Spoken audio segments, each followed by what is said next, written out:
POV ng delivery app. Order placed at 2:47 a.m. Location, BLK7, Lot 13, Quiet Hills Subdivision. Rico, isang delivery rider, sanay sa mga late night orders. Pero nung madaling araw ng Marso 7, may dumating na kakaibang booking, walang pangalan, walang contact number, pero paulit-ulit na instruction. Dapat makarating bago. Mag 3:03 a.m. Rico riding in the dark. Maliwanag ang headlights pero ang paligid, puro madamong bakanting lote.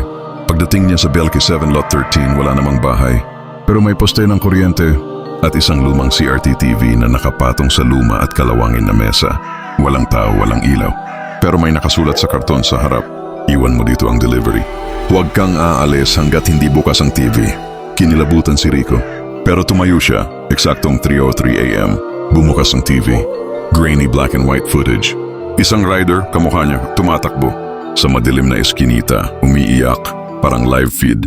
Tapos lumitaw ang text, kung gusto mong makauwi, huwag mong lingunin ang poste. Mahinang yabag. May gumagalaw sa likod niya. Hindi siya gumalaw, hawak pa rin ang helmet. Pinikit ang mata, pero may kumalabit sa balikat niya. 3 beses, pagdilat niya, patay na ang TV. Wala nang kalabit, pero ang delivery, wala na sa mesa. Sa halip, may iniwang kapalit VHS tape na may label. Panoodin mo pag-uwi mo. Kung umabot ka, kinabukasan nag-resign si Rico. Pero hindi niya binuksan ang tape. Hanggang sa isang araw, nawala ang kapatid niyang babae. Sa kama nito, iniwang bukas ang TV. Channel 77 at ang palabas, ang delivery ni Rico. Pero ibang rider na ang nasa video. Kung may order na di mo maintindihan, huwag mong ipilit. Baka ikaw ang isunod nila.